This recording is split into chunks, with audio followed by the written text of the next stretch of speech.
When we look at the larger picture of consciousness enslavement, we see the Caucasus many-pronged agenda to target the brain and thought forms of every person on Earth. Through the agenda of transhumanism, we see the promotion of hybridization and synthetic integration with artificial neural networks for control over the brain. What is starting to surface with more clarity is that Negro neurobiology is wired for empathy, which connects us to higher consciousness and has a spiritual function. The overlords of the Caucasus and their minions of soulless AI-infected synthetic beings do not have the biocircuitry for empathy. We are in essence, in a struggle between human empaths, and alien hybridized humans and extra-dimensional aliens that are non-empaths. Upon the invasion of the Africa that transpired in stages, the intruders prepared the inhabitants of the continent to worship false alien Anakim, such as Yahweh and Jehovah. Both of these are collectives that feed on the planetary fields through those humans that pray, give offerings, and worship these alien entities through the creation of their violent religions. There are sophisticated mind control matrices that run the religious software programs through false white light webbing that is designed to capture Nagar souls.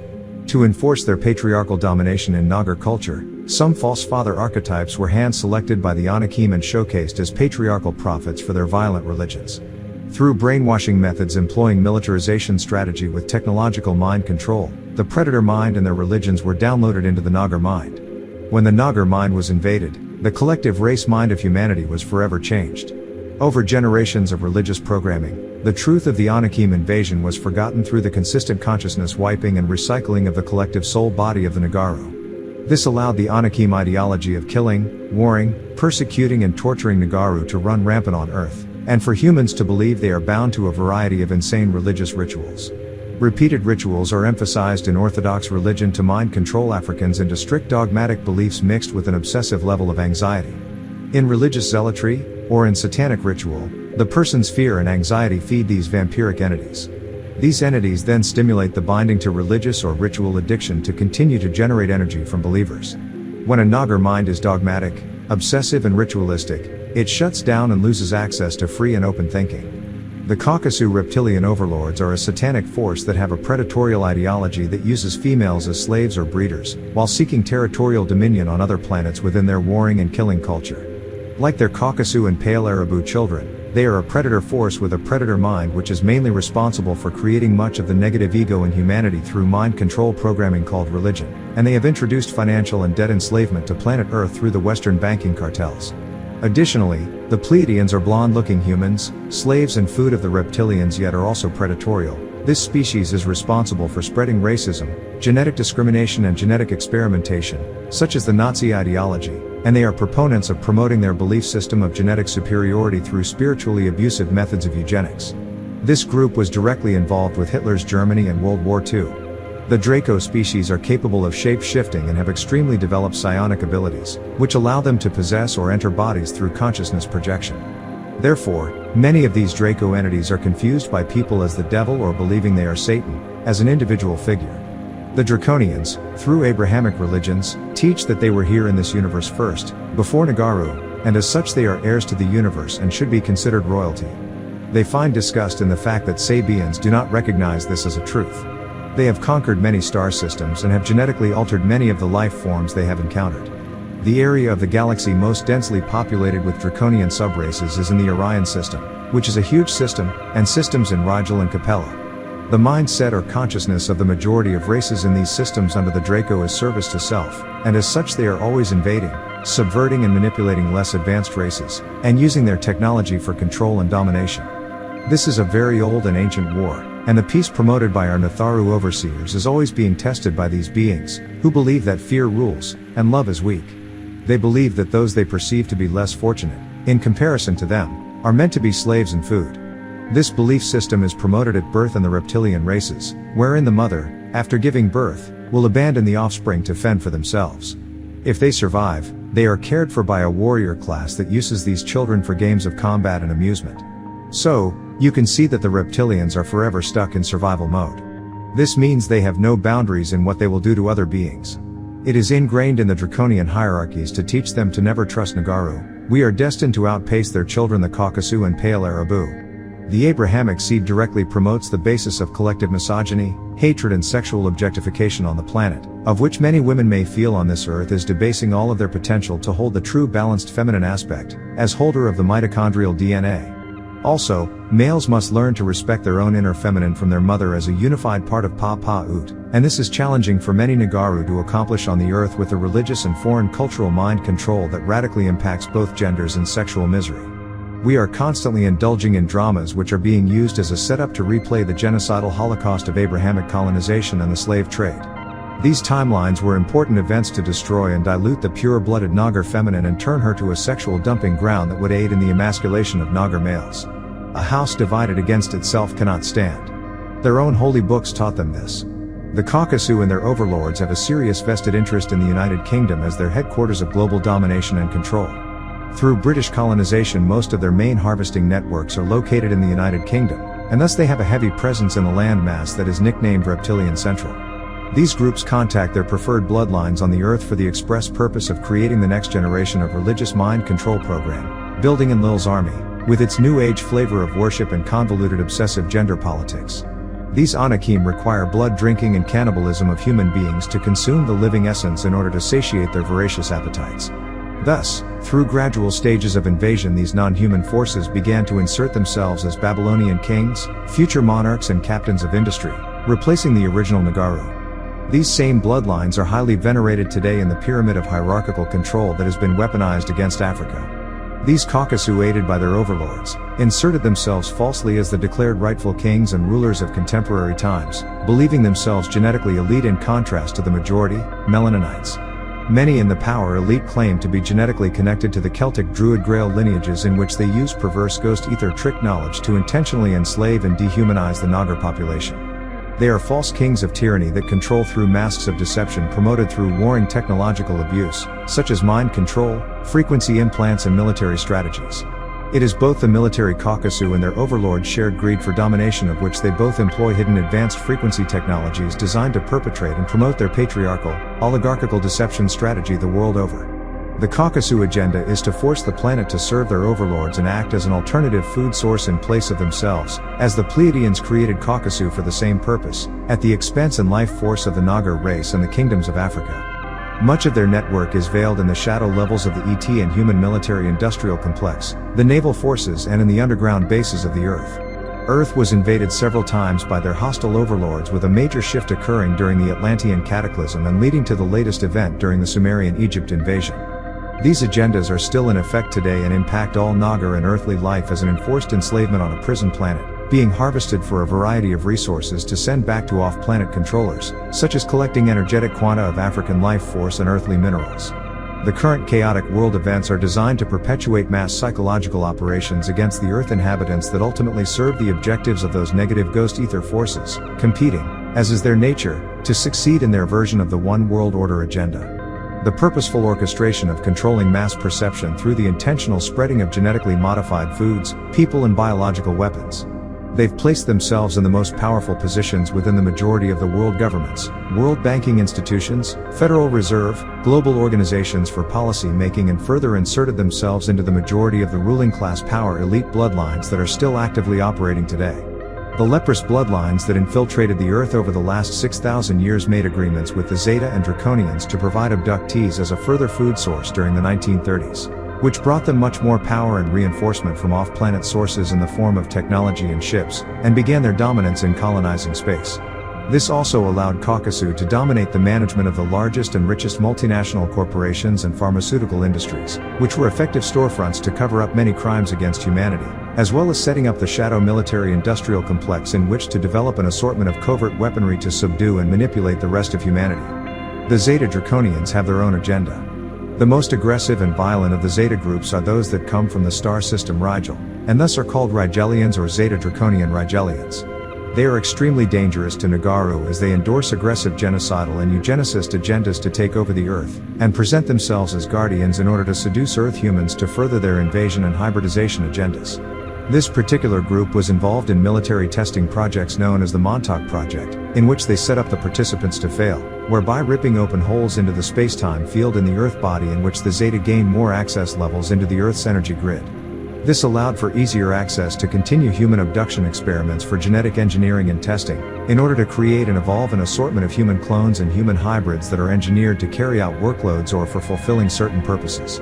Infiltration of pregnant caucus mothers occurred through the abduction scenarios in which the unborn child would be injected with Zeta Draconian genetics and monitored after birth and into adulthood. By infusing genetic material into the child grows into an adult which can be controlled through the manipulation of DNA signals, whereby hijacking the bioneurological system. They serve the One World Order government with the current transhumanist slavery agenda for implementing the Great Reset.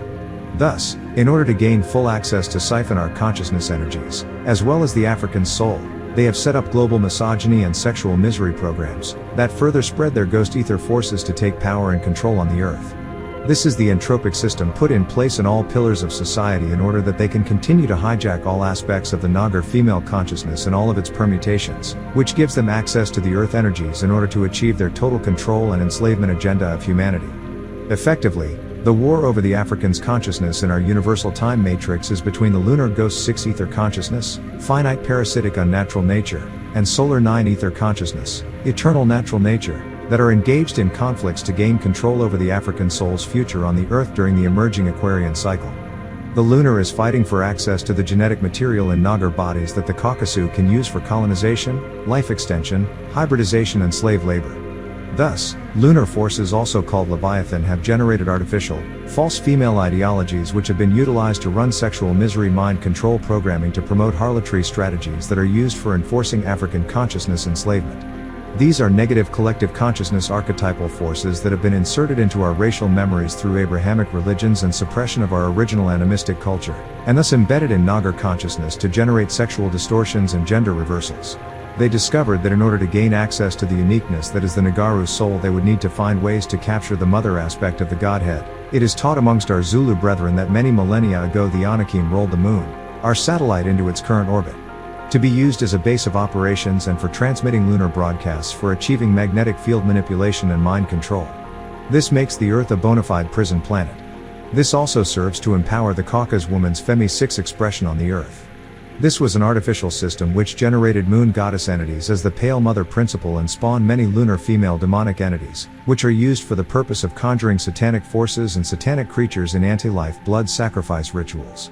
These lunar demonic forces were designed to hijack and replace the divine African mother aspect, by distraction through harlotry and submission to perverse sexual practices, disrupting the organizing family principles of our ancient cultures that was needed in the sacred union between the Nagar males and females.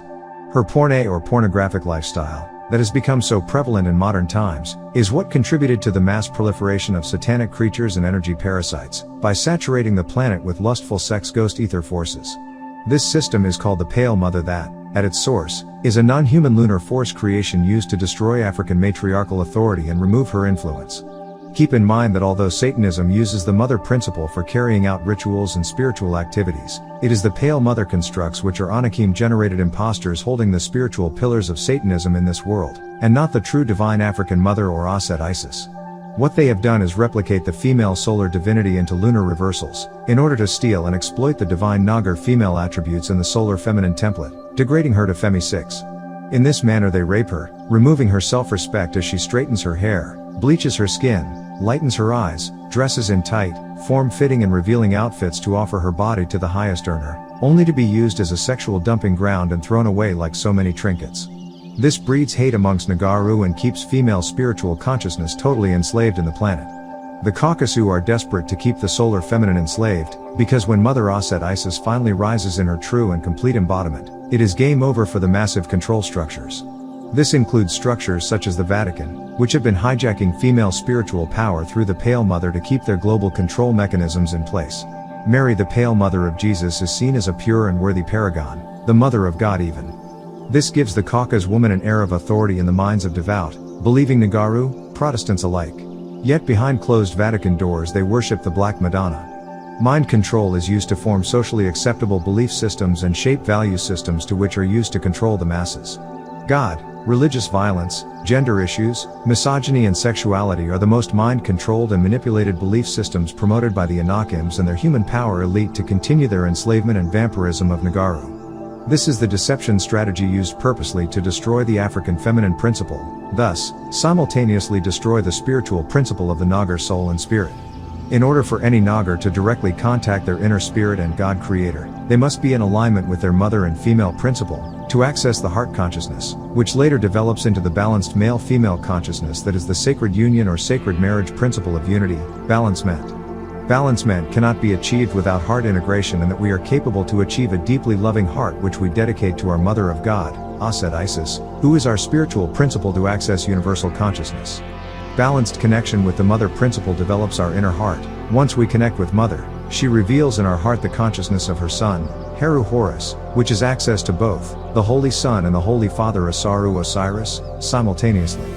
The Arabu are extremely vicious and violent and are behind most of the militant and terrorist activities in the areas of the planet that correspond to the Iraq and Iran, Middle Eastern area, originally lands belonging to Negro. The Islamic extremist factions observed in the Middle East are culled and orchestrated in terrorism techniques primarily by Anakim reptiles. The Arabu are reptilian entities that exist at the behest of Nanar Sin and Enlil's side of the family, who are vicious meat-eaters enforcing a religious anti-intellectual way of life to extend their mind-control terrorism throughout the diaspora. Misogynistic Islamic culture operates the sexual misery program that harvests human sexual energies, and promotes the victim-victimizer dynamic in order to enforce sexual misery in the Nagar race. Arabu are terrorist specialists in military strategy, and the Anakim direct them to enforce militant control over areas with the highest potential of producing free-minded independent Nagaru cultures. Their job is to keep you spellbound and enamored with pointless, repetitive Abrahamic religious rituals, designed to feed your soul energies to vampiric, cannibalistic entities. Misogynistic Islamic culture is designed to stupefy the feminine, trapping her in a state of perpetual ignorance and servitude to the masculine. She is violently dissuaded from seeking an education, not encouraged to attend mosque, and not required to know scripture, if she can even read at all. If you walk the streets of any Islamic-dominated city, you will see only men and boys, rarely no unaccompanied women. In countries like Pakistan, there is an unspoken epidemic of pedophilia where gangs of men trap and molest young boys due to a lack of access to females. These practices have predominated historically throughout Islamic culture. This violent, perverse, intellectually devoid religious infection has been the perfect tool for the Anakim to strip Nagaru of their soul and feed the rest of the world with our resources and labor, initiated by the Islamic slave trade. We forget, they started it. Caucasus bought Nagar slaves from Arabu traders before their own infiltration into the motherland. According to Islamic culture, apparently, no Muslim should enslave another believer. Through religious conversion, forced or otherwise, African kings and tribal leaders would sell the portions of their populace who were considered non-believers, as well as their enemies captured in battle. This created a harvest of souls in the hundreds of millions, far outstripping the triangle trade of the West. The Arabu and their murder cult called Islam are a genocidal virus infecting the African diaspora. Where there are terrorist sleepers, humanoid reptilian ex-military personnel that just start shooting or killing randomly, this is generally a purposeful Anakim-directed operation. Wu-Sabat is the cure or inoculation. Through right thinking, which leads to right action, the diaspora will regain control mentally, spiritually, physically, economically, industrially, technologically, every alley, every road, every way. Our way is the only way, our Tarak is the only Tarak, Pa Tarak. Those who know, know.